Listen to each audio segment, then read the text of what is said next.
The studio was filled with the rich odour of roses, and when the light summer wind stirred amidst the trees of the garden, there came through the open door the heavy scent of the lilac, or the more delicate perfume of the pink flowering thorn.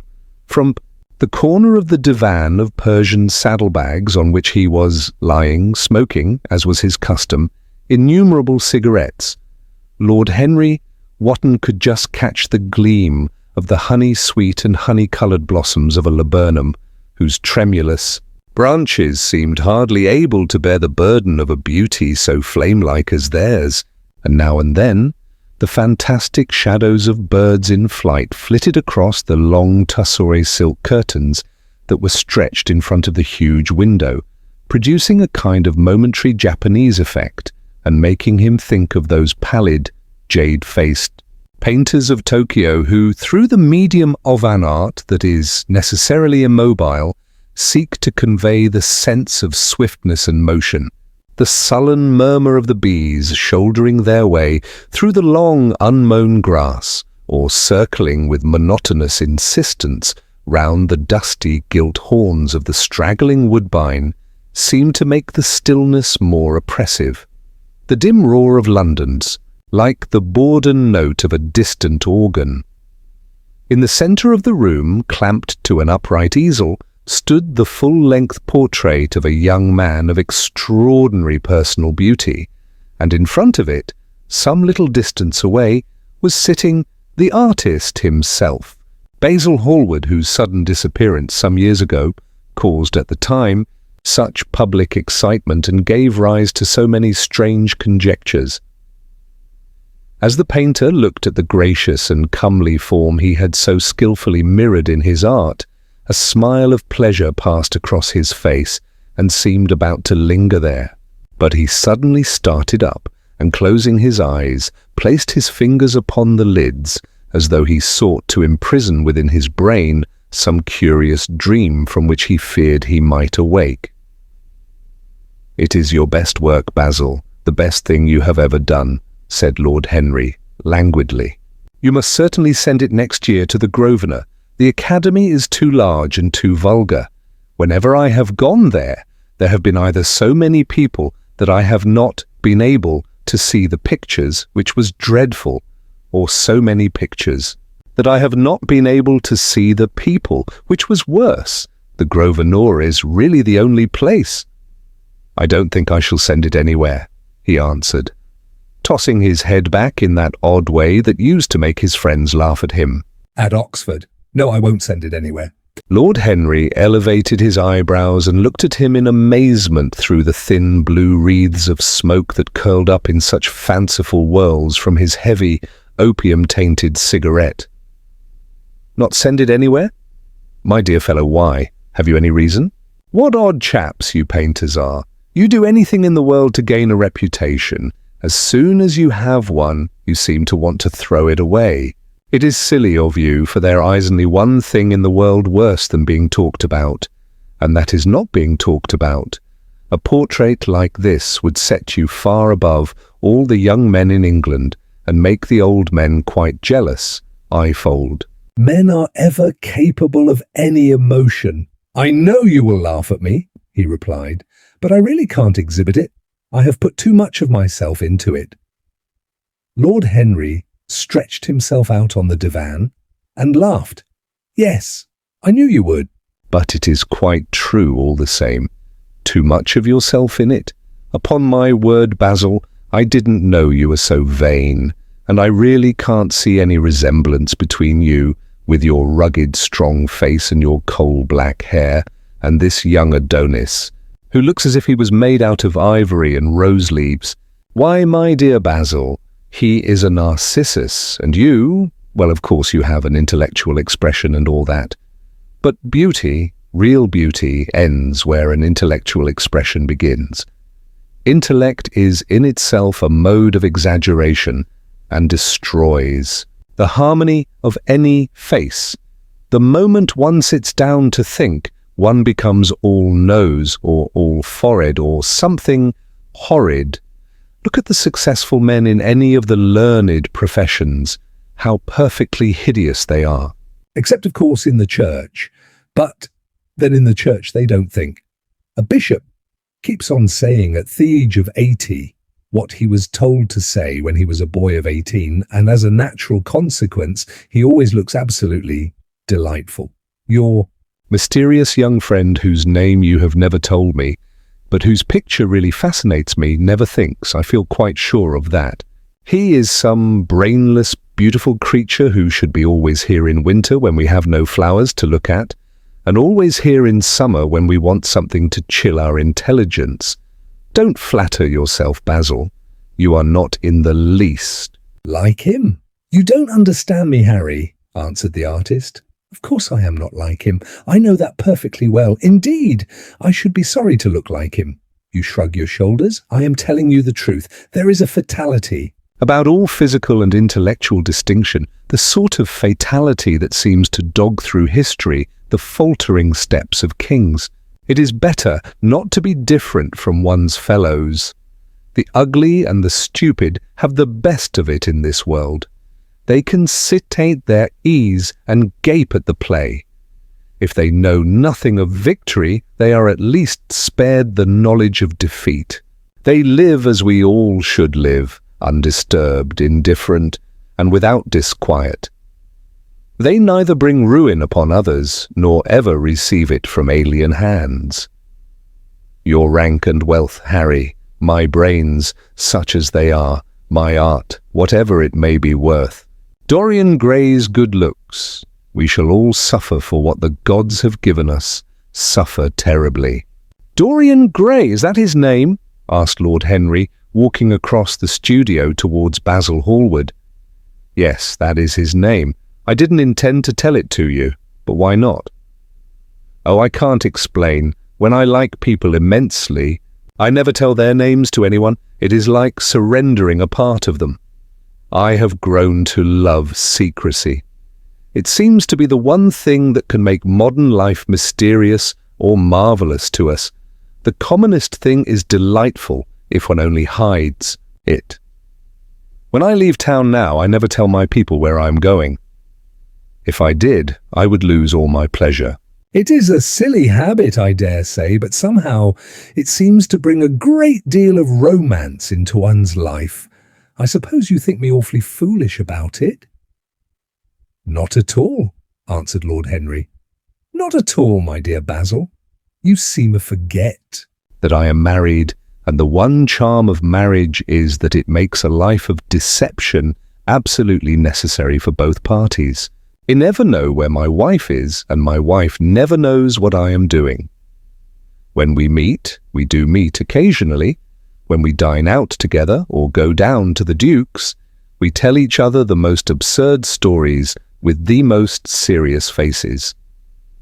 My wife is very good at it, much better, in fact, than I am. She never gets confused over her dates, and I always do, but when she does find me out, she makes no row at all. I sometimes wish she would, but she merely laughs at me. I hate the way you talk about your married life, Harry, said Basil Hallward, strolling towards the door that led into the garden. I believe that you are really a very good husband, but that you are thoroughly ashamed of your own virtues. You are an extraordinary fellow. You never say a moral thing, and you never do a wrong thing. Your cynicism is simply a pose. Being natural is simply a pose, and the most irritating pose I know, cried Lord Henry, laughing, and the two young men went out into the garden together and ensconced themselves on a long bamboo seat that stood in the shade of a tall laurel bush. The sunlight slipped over the polished leaves. In the grass, white daisies were tremulous.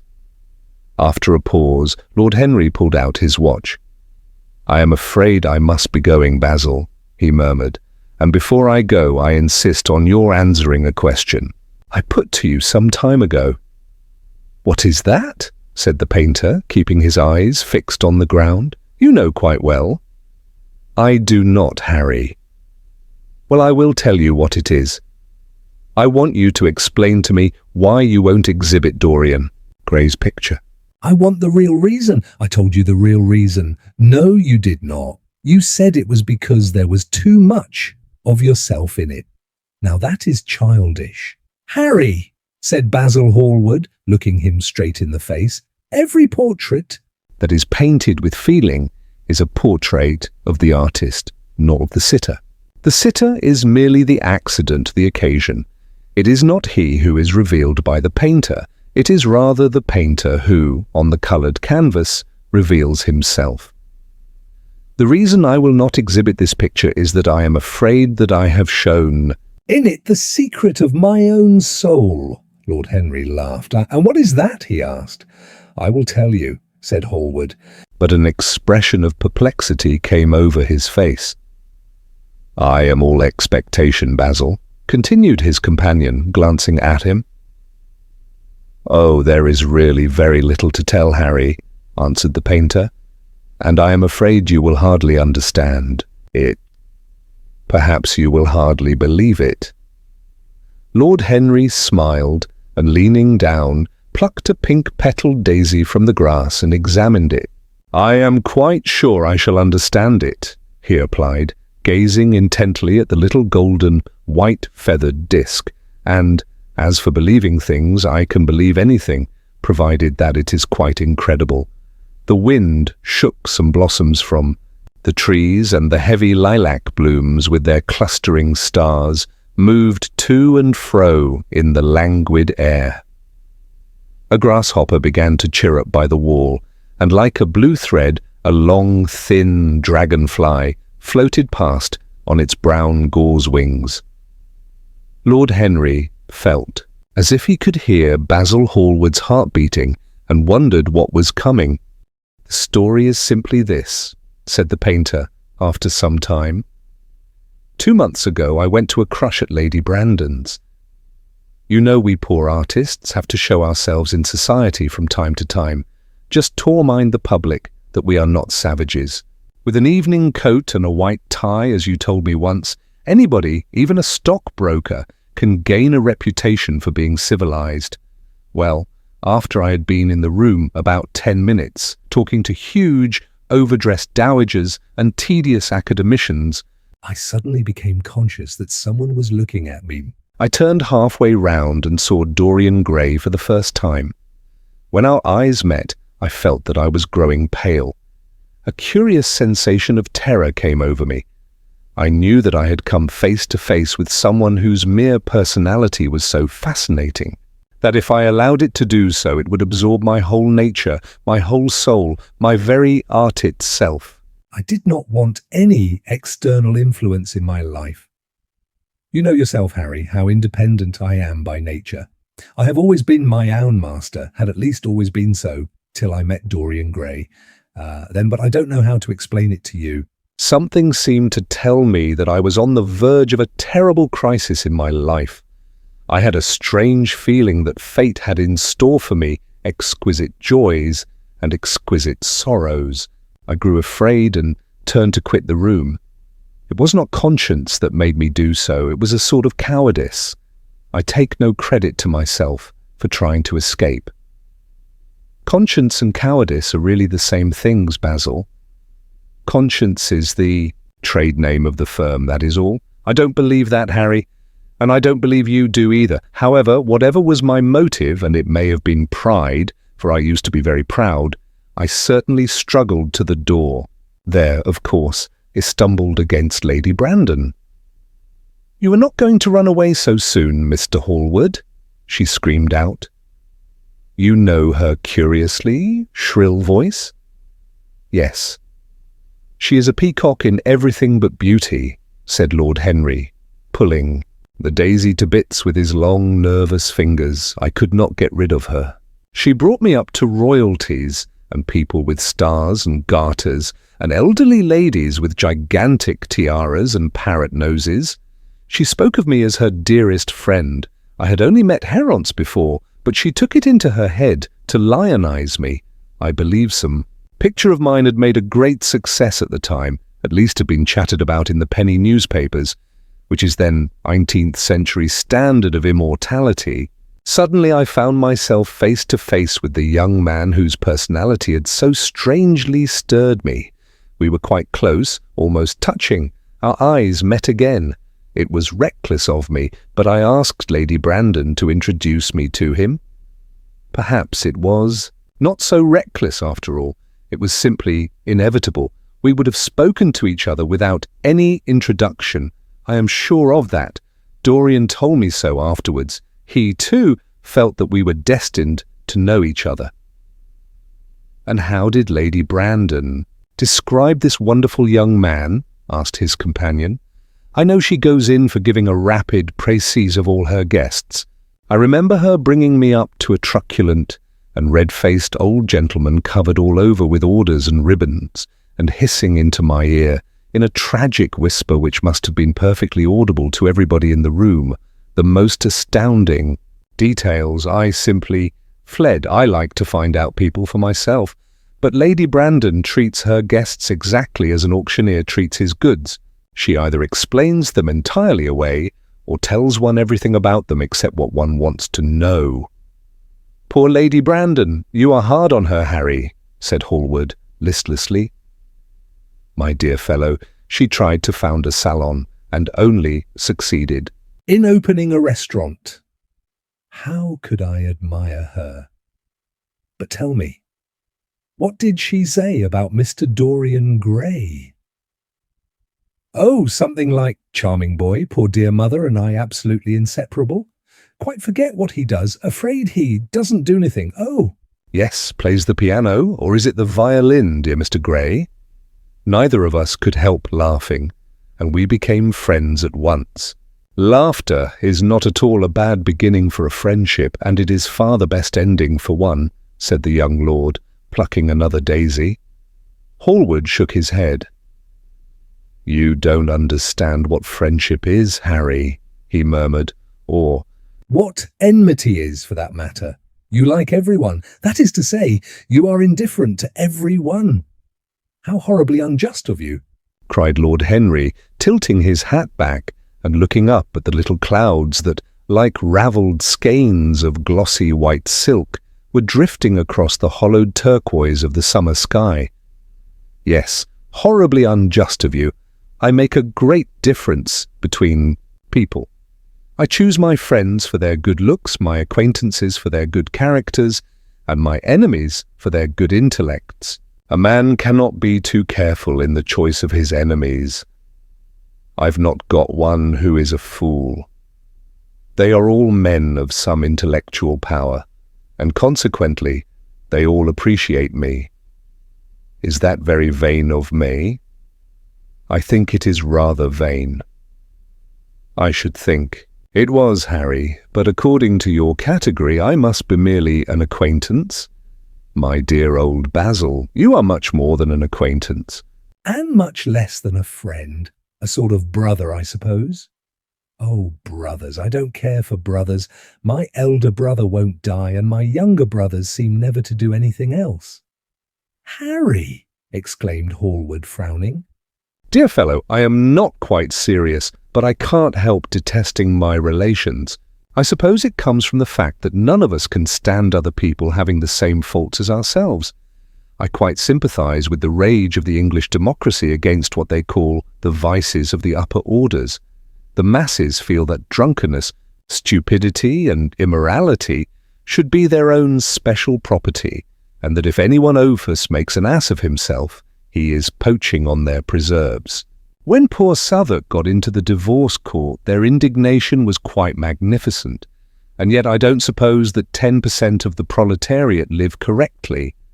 I don't agree with a single word that you have said, and what is more, Harry, I feel sure you don't either. Lord Henry stroked his pointed brown beard and tapped the toe of his patent leather boot with a tasselled ebony cane. How English you are, Basil. That is the second time you have made that observation.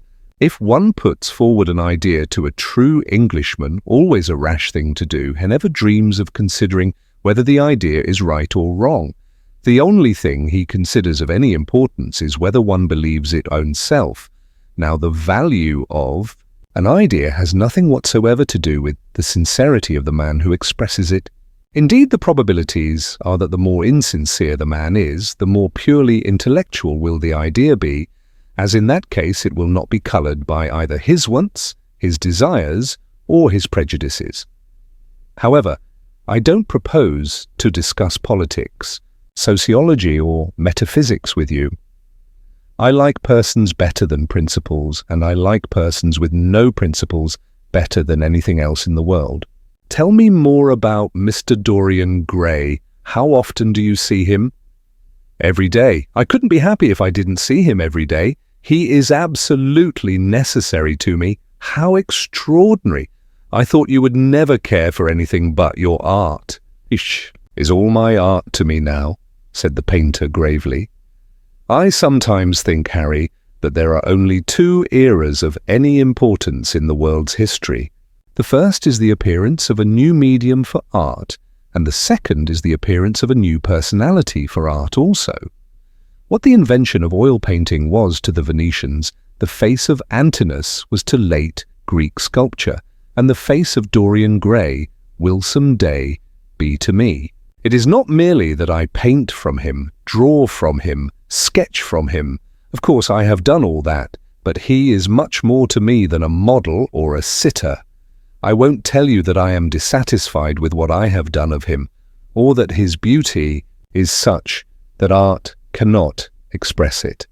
There is nothing that art cannot express, and I know that the work I have done since I met Dorian Gray is good work, is the best work of my life. But in some curious way, I wonder will you understand me, his personality has suggested to me an entirely new manner in art, an entirely new mode of style. I see things differently, I think of them differently.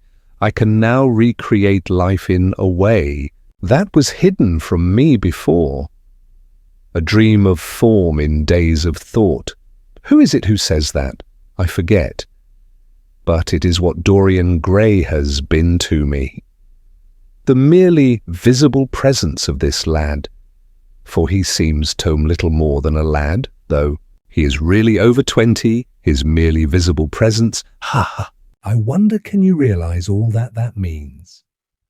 Unconsciously, he defines for me the lines of a fresh school, a school that is to have in it all the passion of the romantic spirit, all the perfection of the spirit that is Greek, the harmony of soul and body, how much that is. We, in our madness, have separated the two and have invented a realism that is vulgar, an ideality that is void. Harry, if you only knew what Dorian Gray is to me. You remember that landscape of mine for which Agnew offered me such a huge price, but which I would not part with. It is one of the best things I have ever done. And why is it so? Because while I was painting it, Dorian Gray sat beside me.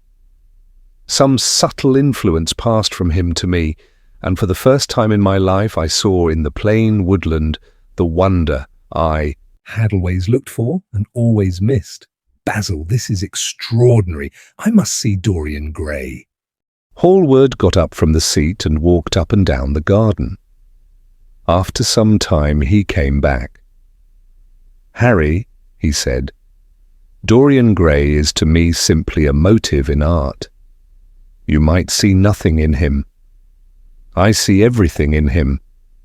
He is never more present in my work than when no image of him is there. He is a suggestion, as I have said, of a new manner. I find him in the curves of certain lines, in the loveliness and subtleties of certain colours. That is all. Then why won't you exhibit his portrait? Asked Lord Henry. Because without intending it, I have put into it some expression of all this curious artistic idolatry, of which, of course, I have never cared to speak to him. He knows nothing about it. He shall never know anything about it. But the world might guess it, and I will not bare my soul to their shallow prying eyes. My heart shall never be put under their microscope. There is too much of myself in the thing, Harry, too much of myself. Poets are not so scrupulous as you are. They know how useful passion is for publication. Nowadays a broken heart will run to many editions." "I hate them for it," cried Hallward. "An artist should create beautiful things, but should put nothing of his own life into them. We live in an age when men treat art as if it were meant to be a form of autobiography. We have lost the abstract sense of beauty. Someday I will show the world what it is, and for that reason the world shall never see my portrait of Dorian Gray." "I think you are wrong, Basil, but I won't argue with you. It is only the intellectually lost who ever argue. Tell me, is Dorian Gray very fond of you?" The painter considered for a few moments. "He likes me," he answered, after a pause. "I know he likes me. Of course I flatter him dreadfully. I find a strange pleasure in saying things to him that I know I shall be sorry for having said. As a rule, he is charming to me, and we sit in the studio and talk of 1,000 things. Now and then, however, he's horribly thoughtless and seems to take a real delight in giving me pain.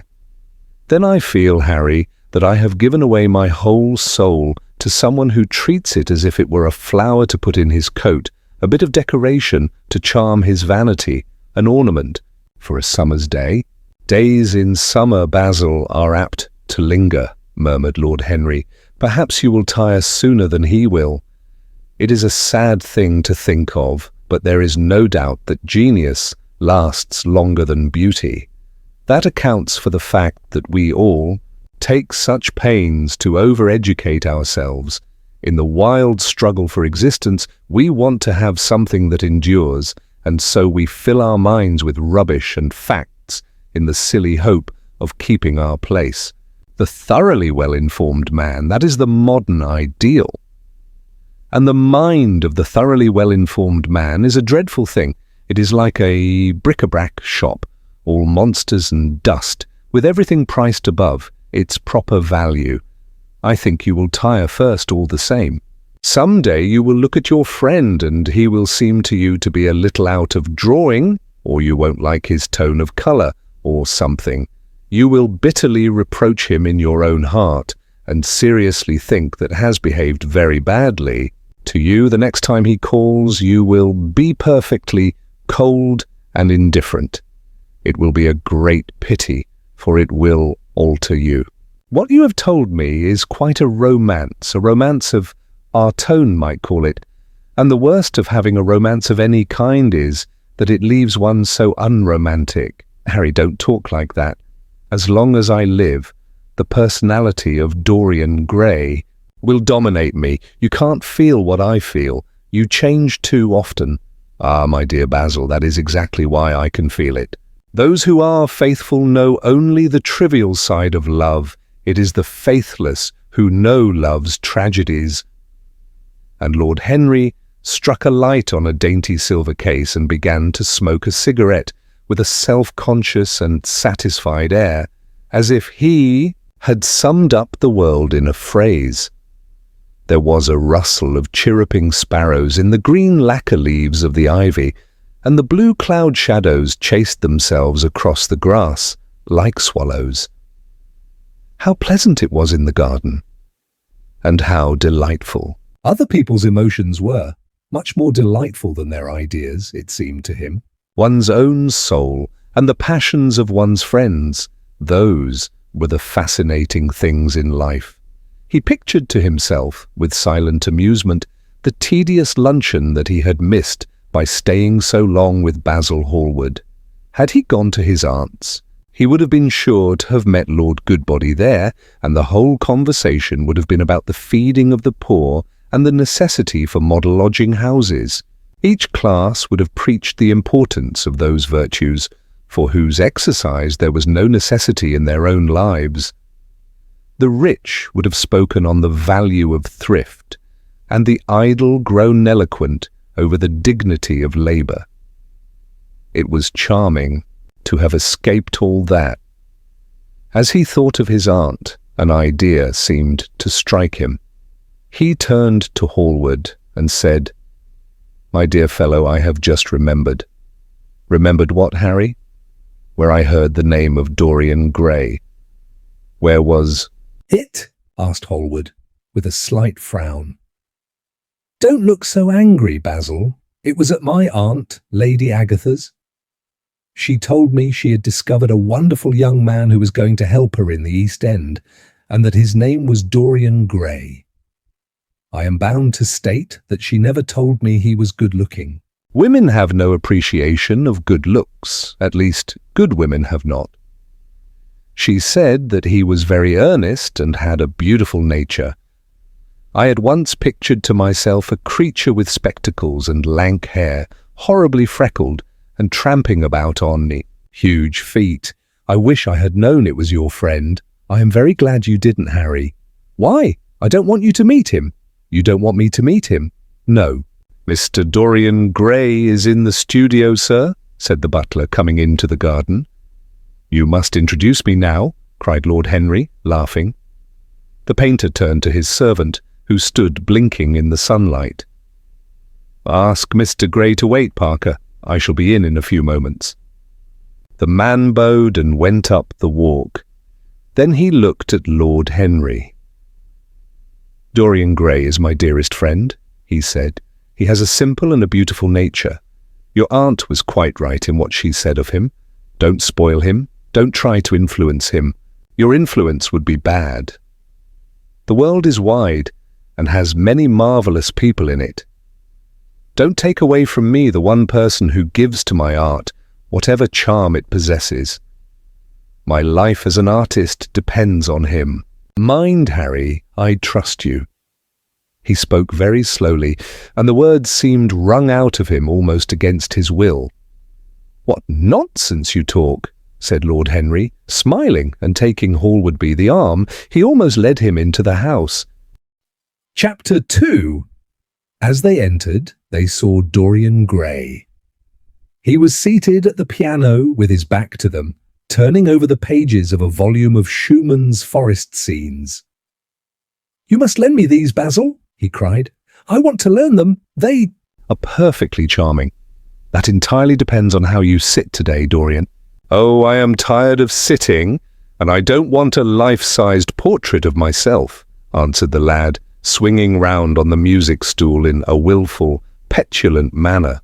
When he caught sight of Lord Henry, a faint blush coloured his cheeks for a moment, and he started up. "I beg your pardon, Basil, but I didn't know you had anyone with you. This is Lord Henry Wotton, Dorian, an old Oxford friend of mine." "I've just been telling him what a capital sitter you were, and now you've spoiled everything." "You have not spoiled my pleasure in meeting you, Mr. Gray," said Lord Henry, stepping forward and extending his hand. "My aunt has often spoken "To me about you. You are one of her favourites, and I am afraid one of her victims also." "I am in Lady Agatha's black books at present," answered Dorian, with a funny look of penitence. "I promised to go to a club in Whitechapel with her last Tuesday, and I really forgot all about it. We were to have played a duet together. 3 duets, I believe. I don't know what she will say to me. I'm far too frightened to call." "Oh, I will make your peace with my aunt. She is quite devoted to you, and I don't think it really matters about your not being there." The audience probably thought it was a duet. "When Aunt Agatha sits down to the piano, she makes quite enough noise for 2 people." "That is very horrid to her, and not very nice to me," answered Dorian, laughing. Lord Henry looked at him. Yes, he was certainly wonderfully handsome, with his finely curved scarlet lips, his frank blue eyes, his crisp gold hair. There was something in his face that made one trust him at once. All the candour of youth was there, as well as all youth's passionate purity. One felt that he had kept himself unspotted from the world. No wonder Basil Hallward worshipped him. "You are too charming to go in for philanthropy, Mr. Gray. Far too charming." And Lord Henry flung himself down on the divan and opened his cigarette case. The painter had been busy mixing his colours and getting his brushes ready. He was looking worried, and when he heard Lord Henry's last remark, he glanced at him, hesitated for a moment, and then said, "Harry, I want to finish this picture today. Would you think it awfully rude of me if I asked you to go away?" Lord Henry smiled and looked at Dorian Gray. "Am I to go, Mr. Gray?" he asked. "Oh, please don't, Lord Henry. I see that Basil is in one of his sulky moods, and I can't bear him when he sulks. Besides, I want you to tell me why I should not go in for philanthropy." "I don't know that I shall tell you that, Mr. Gray. It is so tedious a subject that one would have to talk seriously about it, but I certainly shall not run away now that you have asked me to stop. You don't really mind Basil, do you? You have often told me that you liked your sitters to have someone to chat to." Hallward bit his lip. "If Dorian wishes it, of course you must stay. Dorian's whims are laws to everybody except himself." Lord Henry took up his hat and gloves. "You are very pressing, Basil, but I am afraid I must go. I have promised to meet a man at the Orleans. Goodbye, Mr. Gray. Come and see me some afternoon in Curzon Street. I am nearly always at home at 5 o'clock. Write to me when you are coming. I should be sorry to miss you." "Basil," cried Dorian Gray, "if Lord Henry Wotton goes, I shall go too." "You never open your lips while you are painting, and it is horribly dull standing on a platform and trying to look pleasant. Ask him to stay. I insist upon it." "Stay, Harry, to oblige Dorian, and to oblige me," said Hallward, gazing intently at his picture. "It is quite true I never talk when I am working, and never listen either, and it must be dreadfully tedious for my unfortunate sitters. I beg you to stay."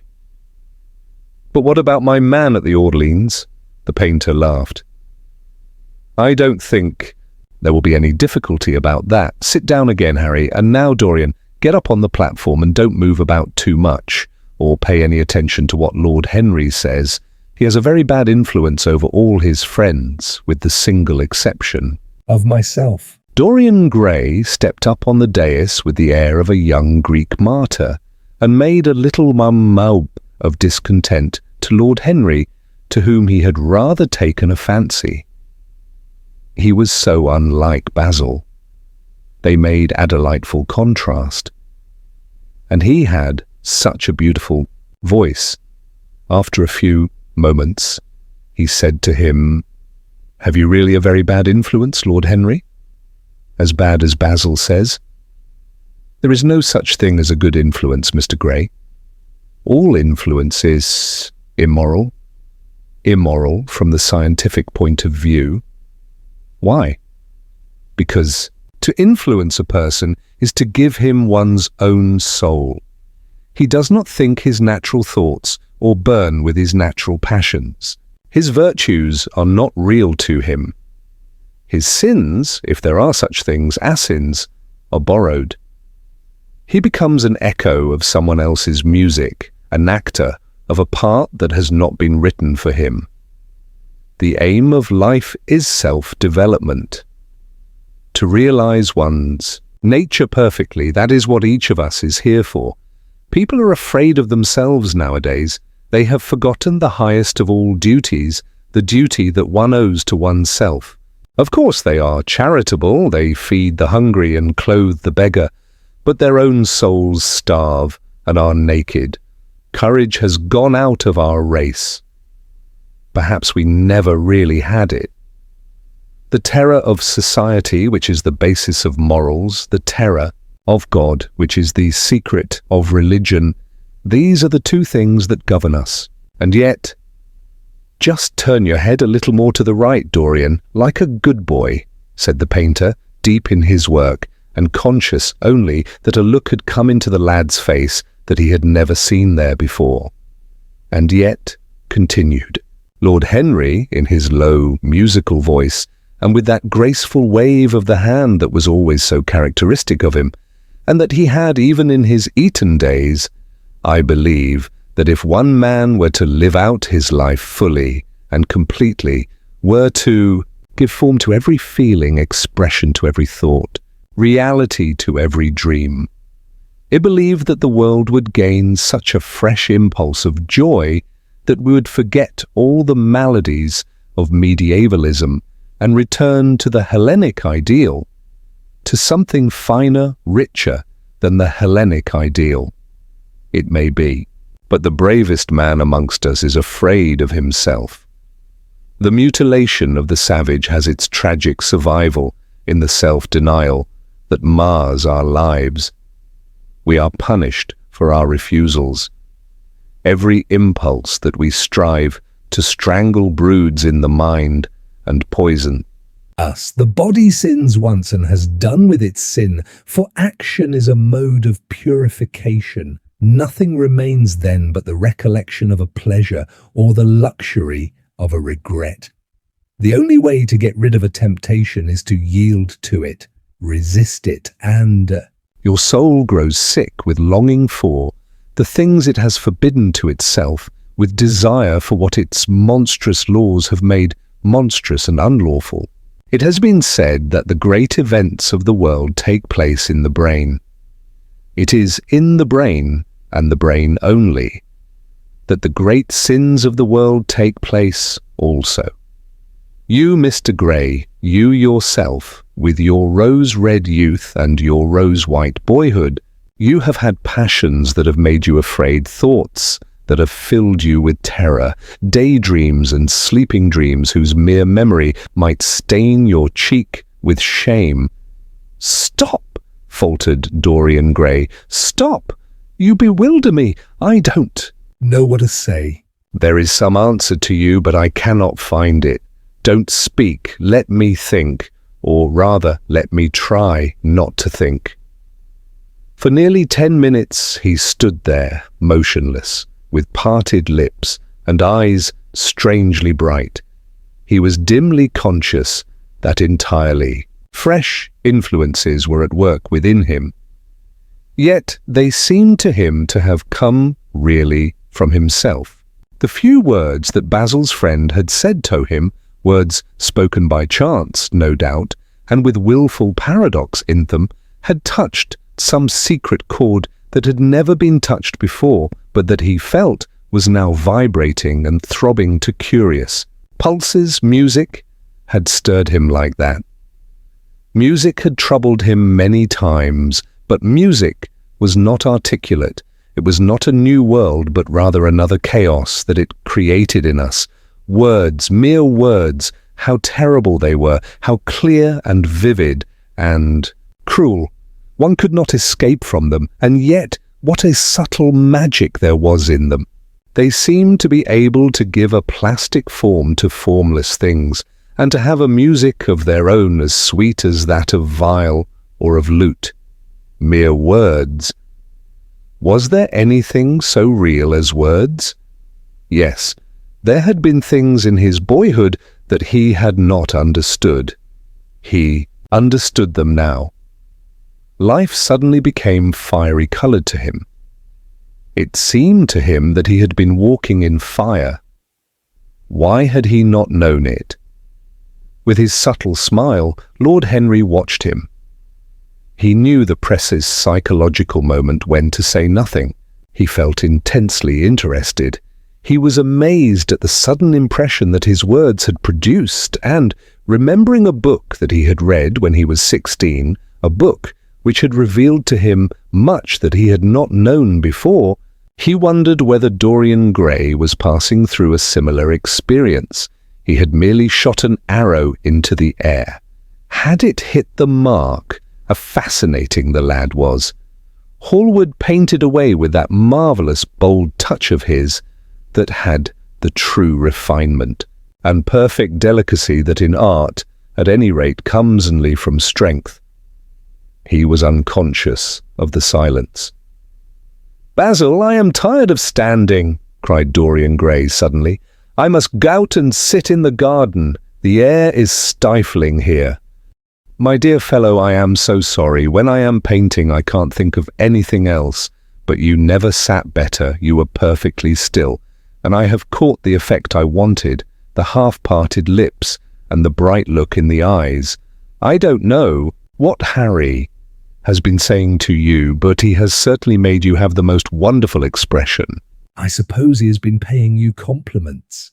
You mustn't believe a word that he says. He has certainly not been paying me compliments. Perhaps that is their reason, that I don't believe anything he has told me.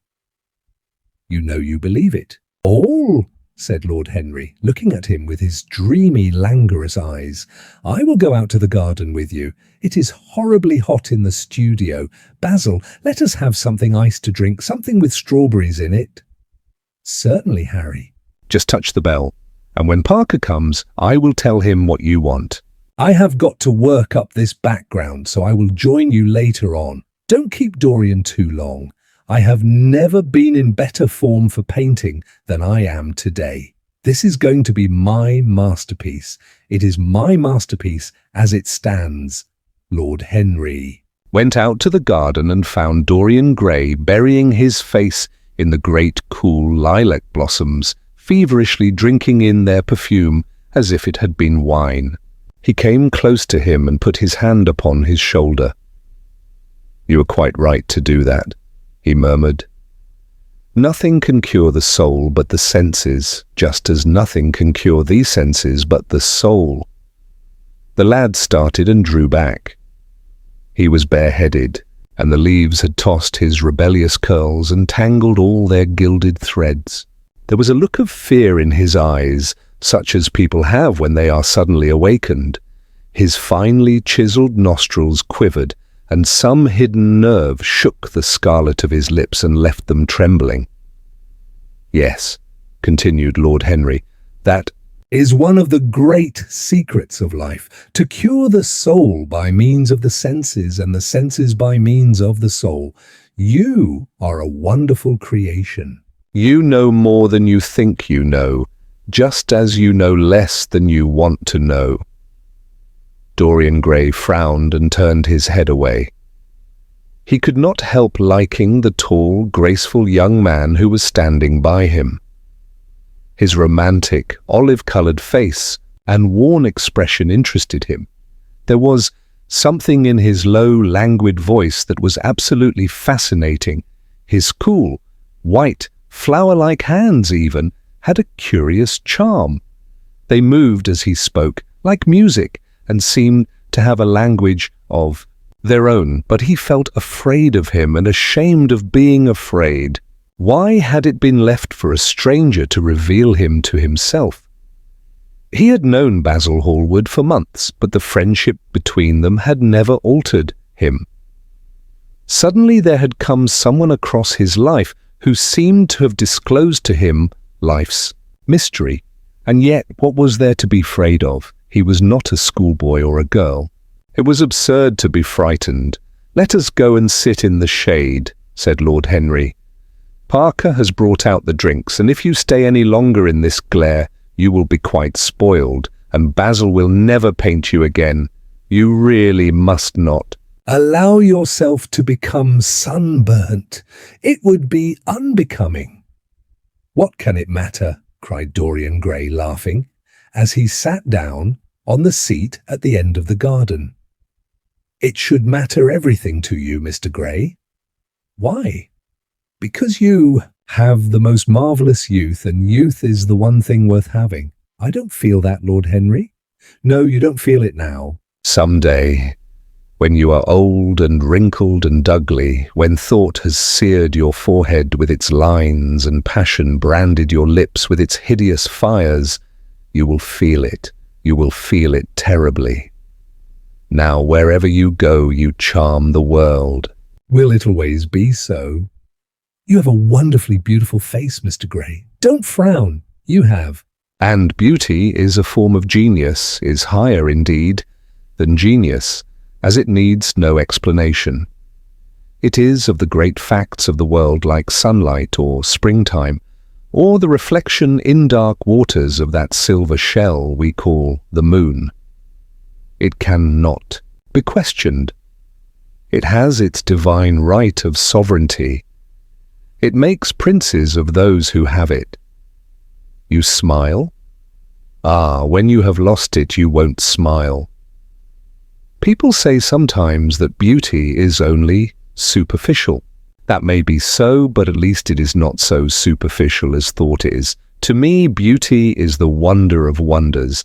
It is only shallow people who do not judge by appearances. The true mystery of the world is the visible, not the invisible. Yes, Mr. Gray, the gods have been good to you, but what the gods give they quickly take away.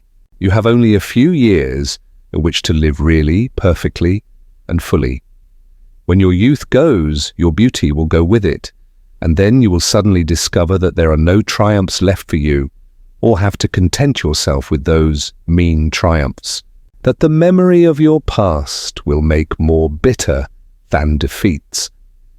Every month as it wanes brings you nearer to something dreadful. Time is jealous of you and wars against your lilies and your roses. You will become sallow and hollow-cheeked, and, dull-eyed, you'll suffer horribly. Realize your youth while you have it. Don't squander the gold of your days listening to the tedious, trying to improve the hopeless failure, or giving away your life to the ignorant, the common, and the vulgar. These are the sickly aims, the false ideals of our age. Live the wonderful life that is in you. Let nothing be lost upon you. Be always searching for new sensations. Be afraid of nothing. A new hedonism, that is what our century wants. You might be its visible symbol. With your personality, there is nothing you could not do. The world belongs to you for a season. The moment I met you, I saw that you were quite unconscious of what you really are, of what you really might be. There was so much in you that charmed me that I felt I must tell you something about yourself. I thought how tragic it would be if you were wasted. For there is such a little time that your youth will last, such a little time. The common hill flowers wither, but they blossom again. The laburnum will be as yellow next June as it is now. In a month there will be purple stars on the clematis, and year after year the green night of its leaves will hold its purple stars. But we never get back our youth. The pulse of joy that beats in us at 20 becomes sluggish. Our limbs fail. Our senses rot. We degenerate into hideous puppets haunted by the memory of the passions of which we were too much afraid, and the exquisite temptations that we had not the courage to yield to. Youth! Youth! There is absolutely nothing in the world but youth! Dorian Gray listened, open-eyed and wondering. The spray of lilac fell from his hand upon the gravel. A furry bee came and buzzed round it for a moment. Then it began to scramble all over the oval, stellated globe of the tiny blossoms. He watched it with that strange interest in trivial things that we try to develop when things of high import make us afraid, or when we are stirred by some new emotion for which we cannot find expression, or when some thought that terrifies us lays sudden siege to the brain and calls on us to yield. After a time, Thebe flew away. He saw it creeping into the stained trumpet of a Tyrian convolvulus. The flower seemed to quiver, and then swayed gently to and fro. Suddenly the painter appeared at the door of the studio and made staccato signs for them to come in. They turned to each other and smiled. "I am waiting," he cried. "Do come in. The light is quite perfect, and you can bring your drinks." They rose up and sauntered down the walk together.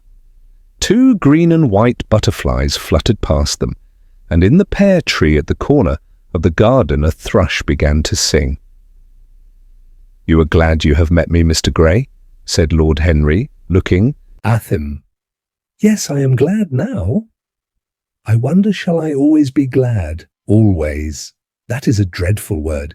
It makes me shudder when I hear it. Women are so fond of using it. They spoil every romance by trying to make it last forever. It is a meaningless word, too.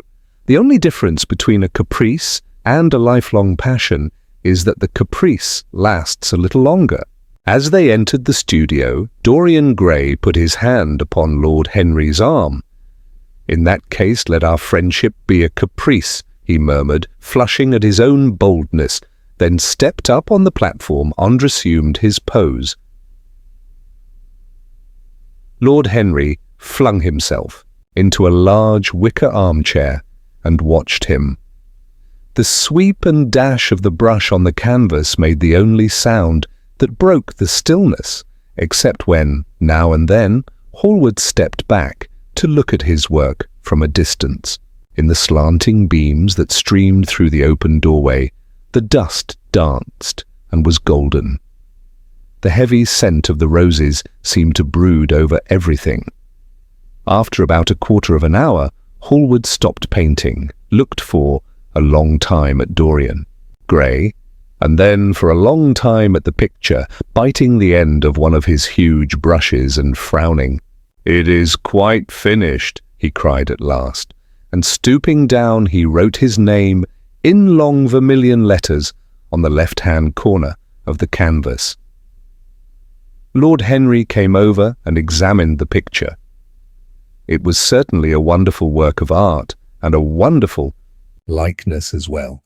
"My dear fellow, I congratulate you most warmly," he said. "It is the finest portrait of modern times. Mr. Gray, come over and look at yourself." The lad started as if awakened from some dream. "Is it really finished?" he murmured, stepping down from the platform. "Quite finished," said the painter. "And you have sat splendidly today. I'm awfully obliged to you." "That is entirely due to me," broke in Lord Henry. "Isn't it, Mr. Gray?" Dorian made no answer, but passed listlessly in front of his picture and turned towards it. When he saw it, he drew back, and his cheeks flushed for a moment with pleasure. A look of joy came into his eyes, as if he had recognized himself for the first time. He stood there, motionless and in wonder, dimly conscious that Hallward was speaking to him, but not catching the meaning of his words.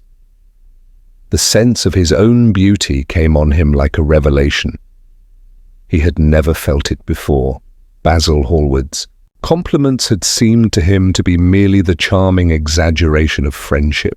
He had listened to them, laughed at them, forgotten them. They had not influenced his nature. Then had come Lord Henry Wotton with his strange panegyric on youth, his terrible warning of its brevity. That had stirred him at the time, and now, as he stood gazing at the shadow of his own loveliness, the full reality of the description flashed across him. Yes, there would be a day when his face would be wrinkled and wizen, his eyes dim and colourless, the grace of his figure broken and deformed. The scarlet would pass away from his lips, and the gold steal from his hair. The life that was to make his soul would mar his body. He would become dreadful, hideous, and uncouth. As he thought of it, a sharp pang of pain struck through him like a knife and made each delicate fibre of his nature quiver. His eyes deepened into amethyst, and across them came a mist of tears. He felt as if a hand of ice had been laid upon his heart. "Don't you like it?" cried Hallward at last, stung a little by the lad's silence, not understanding what it meant. "Of course he likes it," said Lord Henry. "Who wouldn't like it? It is one of the greatest things in modern art. I will give you anything you like to ask for it. I must have it." "It is not my property, Harry." "Whose property is it?" "Dorian's." "Of course," answered the painter. "He's a very lucky fellow." "How sad it is," murmured Dorian Gray, with his eyes still fixed upon his own portrait. "How sad it is. I shall grow old and horrible and dreadful. But this picture will remain always young. It will never be older than this particular day of June. If it were only the other way. If it were I who was to be always young and the picture that was to grow old.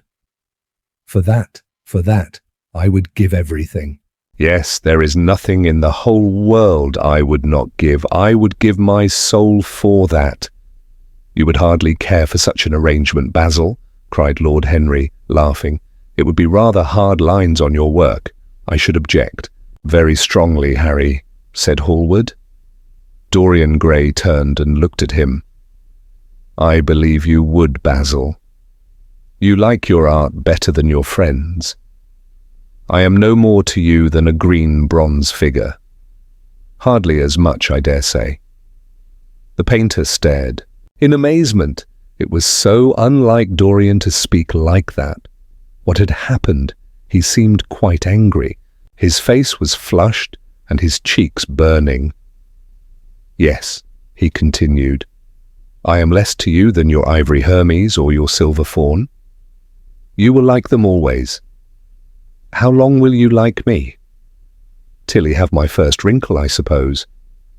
I know now that when one loses one's good looks, whatever they may be, one loses everything. Your picture has taught me that. Lord Henry Wotton is perfectly right. You this the only thing worth having. When I find that I am growing old, I'll kill myself. Hallward turned pale and caught his hand. Dorian! Dorian! He cried. Don't talk like that. I have never had such a friend as you, and Icehall never have such another. You are not jealous of material things, are you? You who are finer than any of them. I am jealous of everything whose beauty does not die. I am jealous of the portrait you have painted of me. Why should it keep what I must lose? Every moment that passes takes something from me and gives something to it. Oh, if it were only the other way, if the picture could change, and I could be always what I am now. Why did you paint it? It will mock me some day, mock me horribly. The hot tears welled into his eyes. He tore his hand away, and, flinging himself on the divan, he buried his face in the cushions as though he was praying. This is your doing, Harry, said the painter bitterly. Lord Henry shrugged his shoulders.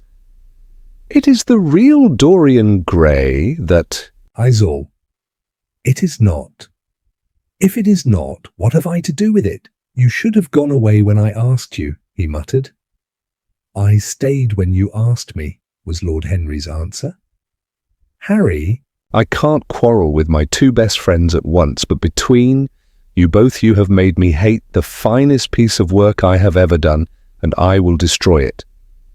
What is it but canvas and colour? I will not let it come across our three lives and mar them.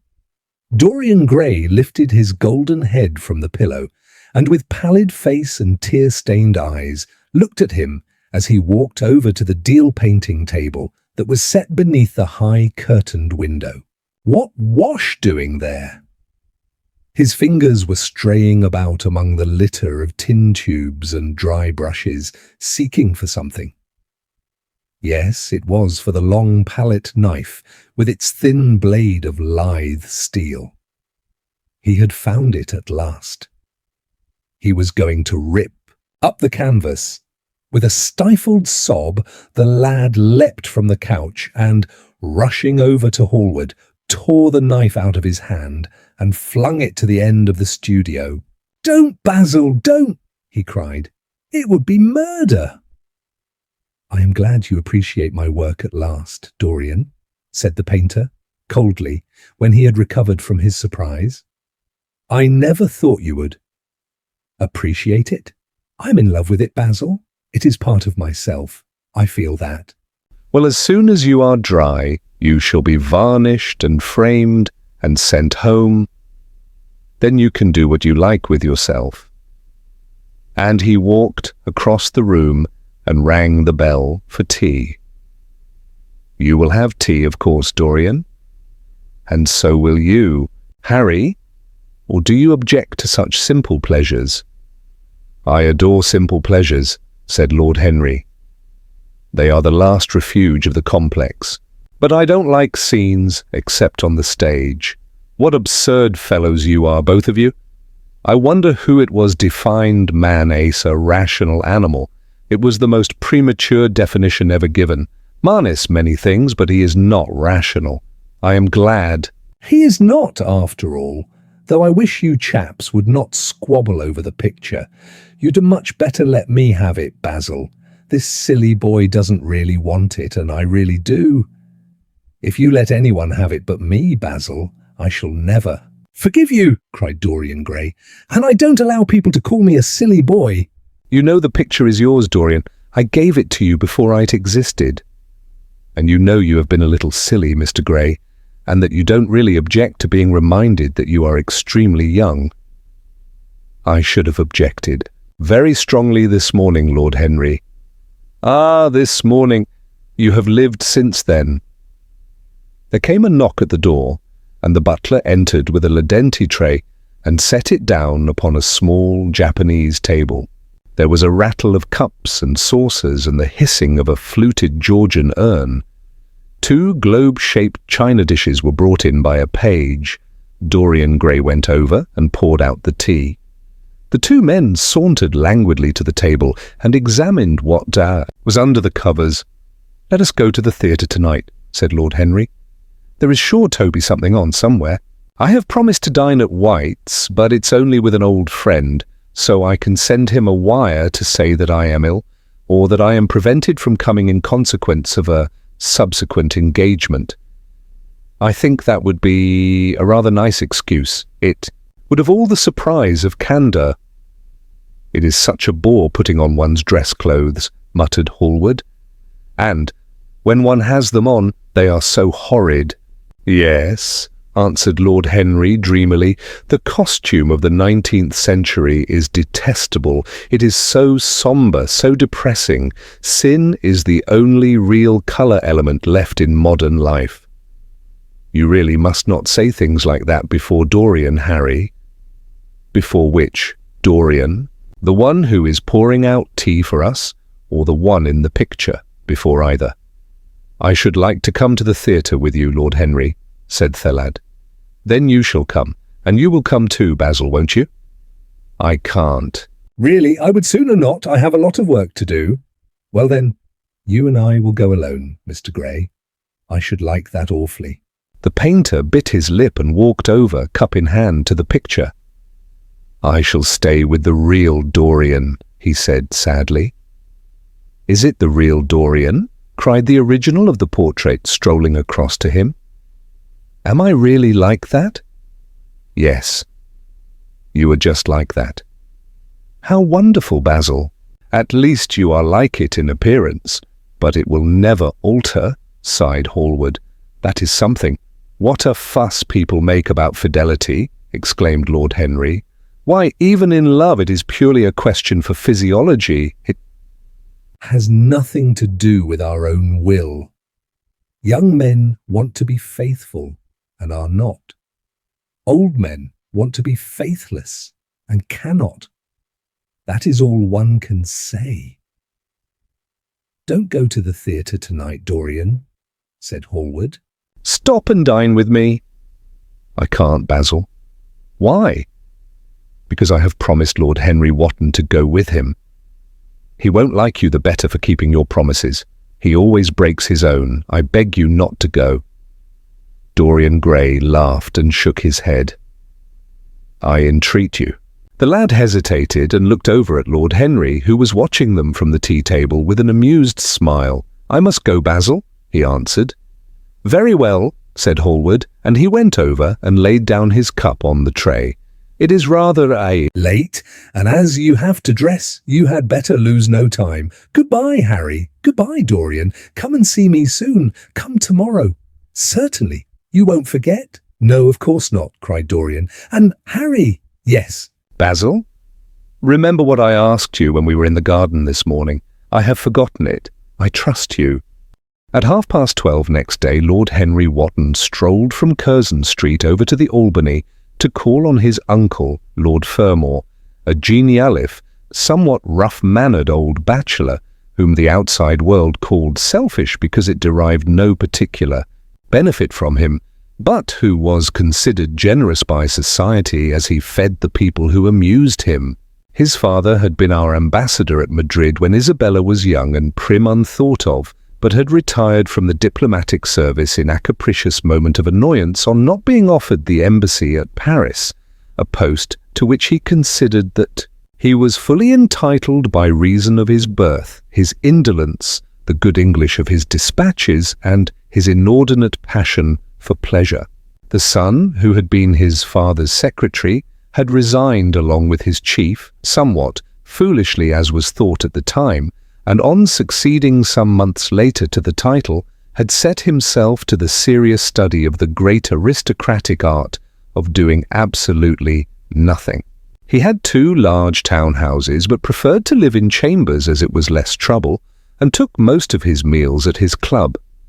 He paid some attention to the management of his collieries in the Midland counties, excusing himself for this taint of industry on the ground that the one advantage of having coal was that it enabled a gentleman to afford the decency of burning wood on his own hearth. In politics he was a Tory, except when the Tories were in office, during which period he roundly abused them for being a pack of radicals. He was a hero to his valet, who bullied him, and a terror to most of his relations, whom he bullied in turn. Only England could have produced him, and he always said that the country was going to the dogs. His principles were out of date, but there was a good deal to be said for his prejudices. When Lord Henry entered the room, he found his uncle sitting in a rough shooting coat, smoking a cheroot and grumbling over the Times. "Well, Harry," said the old gentleman, "what brings you out so early? You thought you dandies never got up till 2 and were not visible till 5. "Pure family affection, I assure you, Uncle George. I want to get something out of you." "Money, I suppose," said Lord Fermor, making a wry face. "Well, sit down and tell me all about it. Young people nowadays imagine that money is everything." "Yes," murmured Lord Henry, settling his buttonhole in his coat. "And when they grow older they know it. But I don't want money. It is only people who pay their bills who want that, Uncle George, and I never pay mine." "Credit is the capital of a younger son, and one lives charmingly upon it. Besides, I always deal with Dartmoor's tradesmen, and consequently they never bother me. What I want is information. Not useful information, of course, useless information. Well, I can tell you anything that is in an English Blue Book, Harry, although those fellows nowadays write a lot of nonsense. When I was in the diplomatic, things were much better. But I hear they let them in now by examination. What can you expect? Examinations, sir, are pure humbug from beginning to end. If a man is a gentleman, he knows quite enough, and if he is not a gentleman, whatever he knows is bad for him. Mr. Dorian Gray does not belong to Blue Books, Uncle George," said Lord Henry, languidly. "Mr. Dorian Gray? Who is he?" asked Lord Fermor, knitting his bushy white eyebrows. "That is what I have come to learn, Uncle George, or rather, I know who he is. He is the last Lord Kelso's grandson. His mother was a Devereux, Lady Margaret Devereux. I want you to tell me about his mother. What was she like? Whom did she marry? You have known nearly everybody in your time, so you might have known her. I am very much interested in Mr. Gray at present. I have only just met him." "Kelso's grandson," echoed the old gentleman. "Kelso's grandson. Of course, I knew his mother intimately. I believe I was at her christening. She was an extraordinarily beautiful girl, Margaret Devereux, and made all the men frantic by running away with a penniless young fellow, a mere nobody, sir, a subaltern in a foot regiment, or something of that kind." "Certainly, I remember the whole thing as if it happened yesterday. The poor chap was killed in a duel at Spa a few months after the marriage. There was an ugly story about it. They said Kelso got some rascally adventurer, some Belgian brute, to insult his son-in-law in public. Paid him, sir? To do it? Paid him. And that the fellow spitted his man as if he had been a pigeon. The thing was hushed up, but egad, Kelso ate his chop alone at the club for some time afterwards. He brought his daughter back with him, I was told, and she never spoke to him again. Oh yes, it was a bad business. The girl deed, too, died within. A year, so she left a son, did she? I had forgotten that. What sort of boy is he? If he is like his mother, he must be a good-looking chap. He is very good-looking, assented Lord Henry. I hope he will fall into proper hands, continued the old man. He should have a pot of money waiting for him if Kelso did the right thing by him. His mother had money too. All the Selby property came to her through her grandfather. Her grandfather hated Kelso, thought him a mean dog. He was too. Came to Madrid once when I was there. Egad, he was ashamed of him. The Queen used to ask me about the English noble who was always quarrelling with the cabman about their fares. They made quite a story of it. I didn't dare show my face at court for a month. I hope he treated his grandson better than he did the Jarvies. I don't know, answered Lord Henry. I fancy that the boy will be well off. He is not of age yet. He has Selby, I know, he told me so, and his mother was very beautiful. Margaret Devereux was one of the loveliest creatures I ever saw. Harry, what on earth induced her to behave as she did? I never could understand. She could have married anybody she chose. Carlington was mad after her. She was romantic, though. All the women of that family were. The men were a poor lot, but egad, the women were wonderful. Carlington went on his knees to her, told me so himself. She laughed at him, and there wasn't a girl in London at the time who wasn't after him. And by the way, Harry, talking about silly marriages, what is this humbug your father tells me about Dartmoor wanting to marry an American? Ain't English girls good enough for him? It is rather fashionable to marry Americans just now, Uncle George. I'll back English women against the world, Harry, said Lord Fermor, striking the table with his fist. The betting is on the Americans. They don't last, I am told, muttered his uncle. A long engagement exhausts them, but they are capital at a steeplechase. They take things flying. I don't think Dartmoor has a chance. Who are her people? Grumbled the old gentleman. Has she got any? Lord Henry shook his head. American girls are as clever at concealing their parents as English women are at concealing their past, he said, rising to go. They are pork packers, I suppose. I hope so, Uncle George, for Dartmoor's sake. I am told that pork packing is the most lucrative profession in America after politics. Is she pretty? She behaves as if she was beautiful. Most American women do. It is the secret of their charm. Why can't these American women stay in their own country? They are always telling us that it is the paradise for women. It is. That is the reason why, like Eve, they are so excessively anxious to get out of it, said Lord Henry. Goodbye, Uncle George. It'll be late for lunch if I stop any longer. Thanks for giving me the information I wanted. I always like to know everything about my new friends and nothing about my old ones. Where are you lunching, Harry? At Aunt Agatha's. I have asked myself and Mr. Gray. He is her latest protégé. Tell your Aunt Agatha, Harry, not to bother me any more with her charity appeals. I am sick of them. Why, the good woman thinks that I have nothing to do but to write cheques for her silly fads. All right, Uncle George, I'll tell her, but it won't have any effect. Philanthropic people lose all sense of humanity. It is their distinguishing characteristic, the old gentleman growled approvingly and rang the bell for his servant. Lord Henry passed up the low arcade into Burlington Street and turned his steps in the direction of Berkeley Square. So that was the story of Dorian Gray's parentage. Crudely, as it had been told to him, it had yet stirred him by its suggestion of a strange, almost modern romance.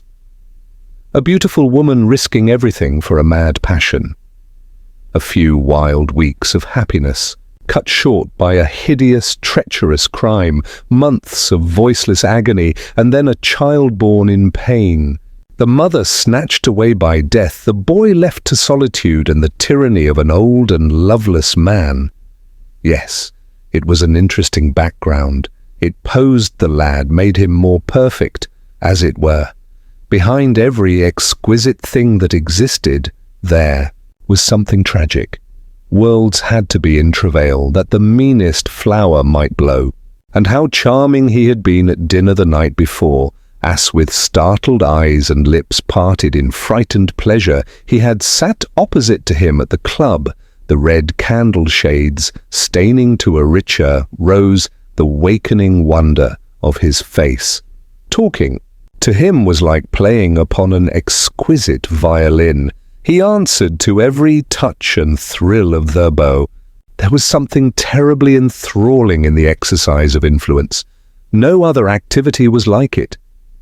To project one's soul into some gracious form and let it tarry there for a moment, to hear one's own intellectual views echoed back to one, with all the added music of passion and youth, to convey one's temperament into another as though it were a subtle fluid or a strange perfume.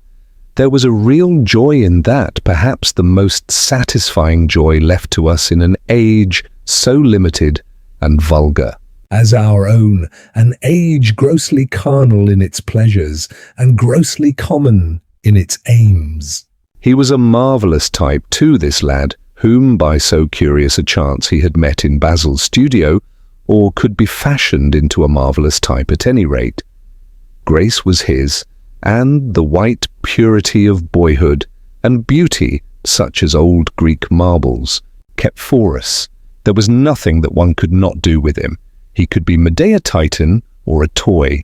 What a pity it was that such beauty was destined to fade. And Basil? From a psychological point of view, how interesting he was. The new manner in art, the fresh mode of looking at life, suggested so strangely by the merely visible presence of one who was unconscious of it all.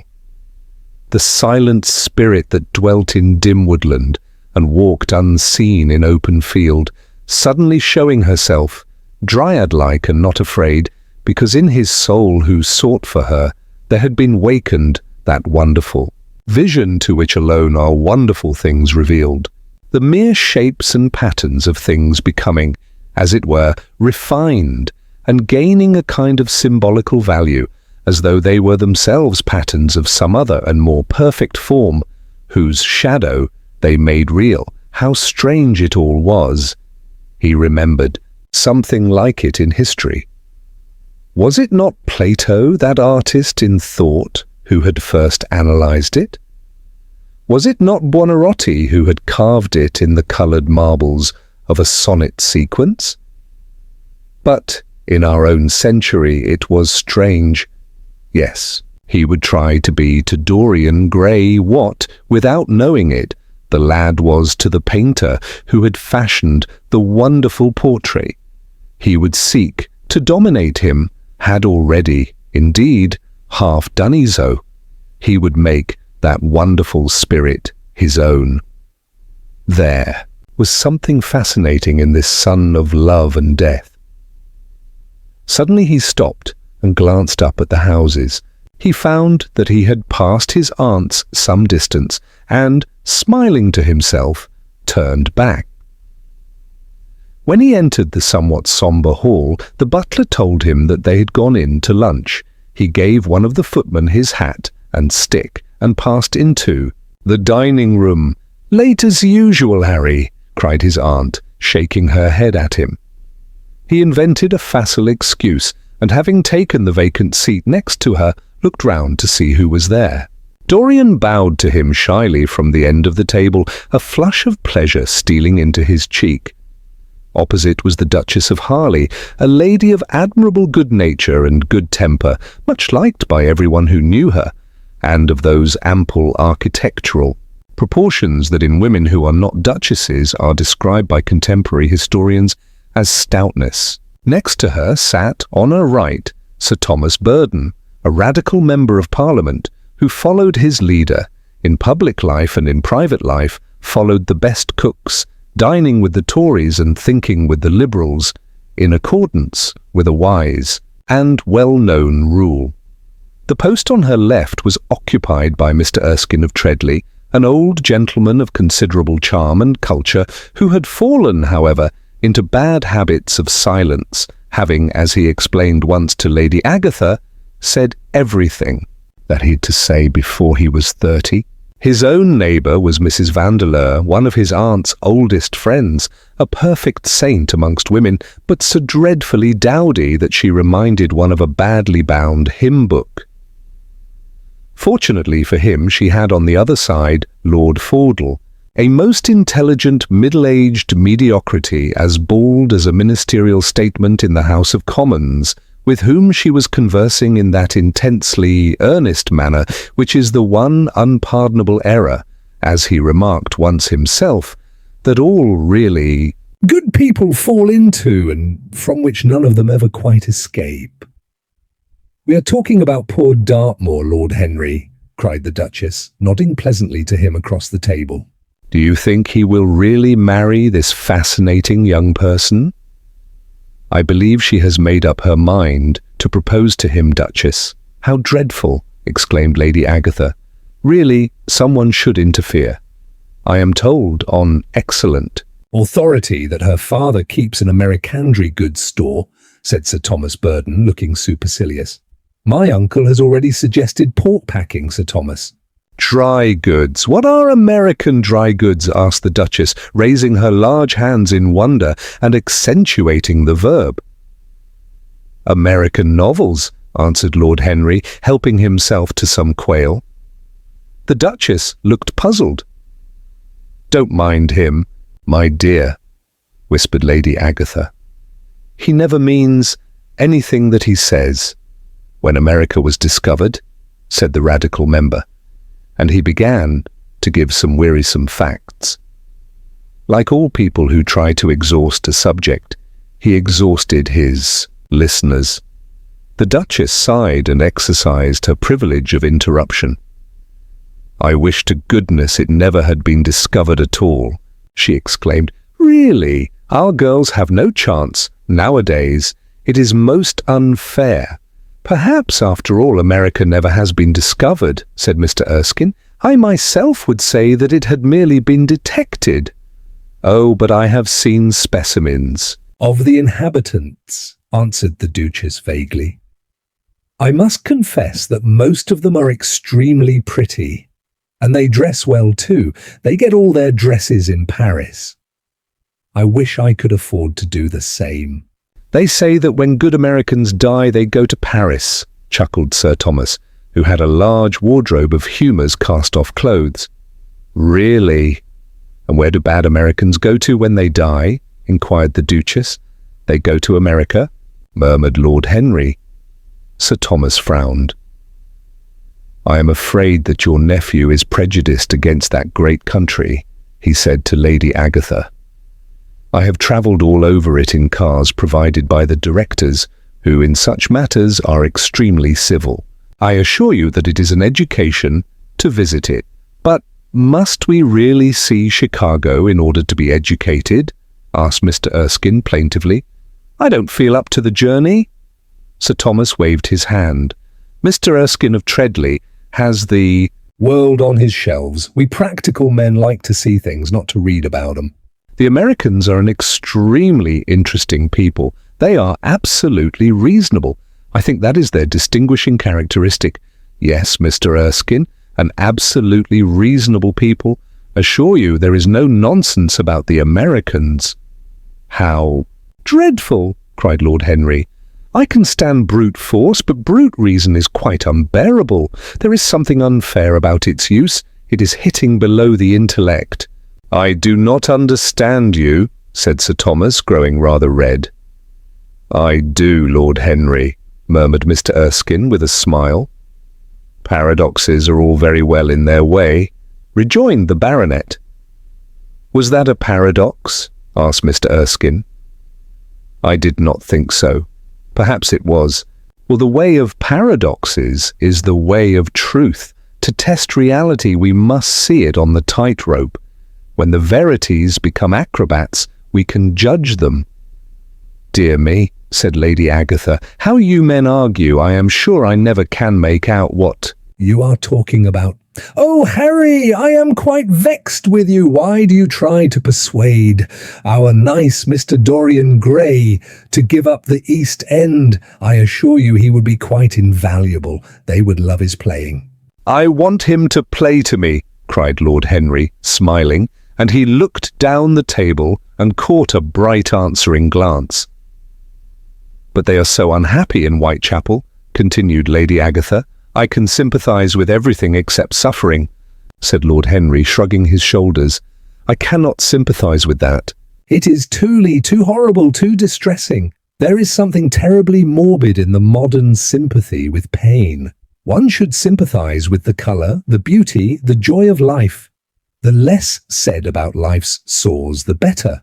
Still, the East End is a very important problem, remarked Sir Thomas with a grave shake of the head. Quite so, answered the young lord. It is the problem of slavery, and we try to solve it by amusing the slaves. The politician looked at him keenly. What change do you propose, then? He asked. Lord Henry laughed. I don't desire to change anything in England except the weather, he answered. I am quite content with philosophic contemplation, but as the 19th century has gone bankrupt through an over-expenditure of sympathy, I would suggest that we should appeal to science to put us straight. The advantage of the emotions is that they lead us astray, and the advantage of science is that it is note-motional. But we have such grave responsibilities, ventured Mrs. Vandeleur, timidly. Terribly grave, echoed Lady Agatha. Lord Henry looked over at Mr. Erskine. Humanity takes itself too seriously. It is the world's original sin. If the caveman had known how to laugh, history would have been different. You are really very comforting, warbled the Duchess. I have always felt rather guilty when I came to see your dear aunt, for I take no interest at all in the East End. For the future I shall be able to look her in the face without a blush. A blush is very becoming, Duchess, remarked Lord Henry. Only when one is young, she answered. When an old woman like myself blushes, it is a very bad sign. Ah, Lord Henry, I wish you would tell me how to become young again, he thought. For a moment. Can you remember any great error that you committed in your early days, Duchess? He asked, looking at her across the table. A great many, I fear, she cried. Then commit them over again, he said gravely. To get back one's youth, one has merely to repeat one's follies. A delightful theory, she exclaimed. I must put it into practice. A dangerous theory, came from Sir Thomas's tight lips. Lady Agatha shook her head, but could not help being amused. Mr. Erskine listened. Yes, he continued, that is one of the great secrets of life. Nowadays most people die of a sort of creeping common sense, and discover when it is too late that the only things one never regrets are one's mistakes. A laugh ran round the table. He played with the idea and grew wilful, tossed it into the air and transformed it, let it escape and recaptured it, made it iridescent with fancy and winged it with paradox. The praise of folly as he went and soared into a philosophy, and philosophy herself became young and catching the mad music of pleasure, wearing, one might fancy, her wine-stained robe and wreath of ivy, danced like a bacchant over the hills of life, and mocked the slow Silenus for being sober. Facts fled before her like frightened forest things. Her white feet trod the huge press at which wise Omar sits, till the seething grape juice rose round her bare limbs in waves of purple bubbles, or crawled in red foam over the vat's black, dripping, sloping sides. It was an extraordinary improvisation. He felt that the eyes of Dorian Gray were fixed on him, and the consciousness that amongst his audience there was one whose temperament he wished to fascinate seemed to give his wit keenness, and to lend colour to his imagination. He was brilliant, fantastic, irresponsible. He charmed his listeners out of themselves, and they followed his pipe, laughing. Dorian Gray never took his gaze off him, but sat like one under a spell, smiles chasing each other over his lips, and wonder. Growing grave in his darkening eyes, at last, liveried in the costume of the age, reality entered the room in the shape of a servant to tell the Duchess that her carriage was waiting. She wrung her hands in mock despair. "How annoying!" she cried. "I must go. "I have to call for my husband at the club to take him to some absurd meeting at Willis's rooms, where he is going to be in the chair. If I am late, he is sure to be furious, and I couldn't have a scene in this bonnet. It is far too fragile. A harsh word would ruin it. No, I must go, dear Agatha. Goodbye, Lord Henry. You are quite delightful and dreadfully demoralizing. I'm sure I don't know what to say about your views. You must come and dine with us some night. Tuesday? Are you disengaged Tuesday? For you I would throw over anybody." "Duchess," said Lord Henry with a bow. "Ah, that is very nice and very wrong of you," she cried. "So mind you come." And she swept out of the room, followed by Lady Agatha and the other ladies. When Lord Henry had sat down again, Mr. Erskine moved round, and taking a chair close to him, placed his hand upon his arm. "You talk books away," he said. "Why don't You write one? I'm too fond of reading books to care to write them, Mr. Erskine. I should like to write a novel, certainly a novel that would be as lovely as a Persian carpet and as unreal." But there is no literary public in England for anything except newspapers, primers, and encyclopedias. O fool people, in the world the English have the least sense of the beauty of literature. "I fear you are right," answered Mr. Erskine. "I myself used to have literary ambitions, but I gave them up long ago. And now, my dear young friend, if you will allow me to call you so, may I ask if you really meant all that you said to us at lunch?" "I quite forget what I said," smiled Lord Henry. "Was it all very bad?" "Very bad indeed. In fact, I consider you extremely dangerous, and if anything happens to our good Duchess, we shall all look on you as being primarily responsible. But I should like to talk to you about life. The generation into which I was born was tedious. Some day, when you are tired of London, come down to Treadley and expound to me your philosophy of pleasure over some admirable Burgundy I am fortunate enough to possess. I shall be charmed. A visit to Treadley would be a great privilege, ethos, a perfect host, and a perfect library." "You will complete it," answered the old gentleman with a courteous bow. "And now I must bid goodbye to your excellent aunt. I am due at the Athenaeum. It is the hour when we sleep there. All." "Of you, Mr. Erskine? 40 of us in 40 armchairs. We are practicing for an English Academy of Letters." Lord Henry laughed and rose. "I am going to the park," he cried. As he was passing out of the door, Dorian Gray touched him on the arm.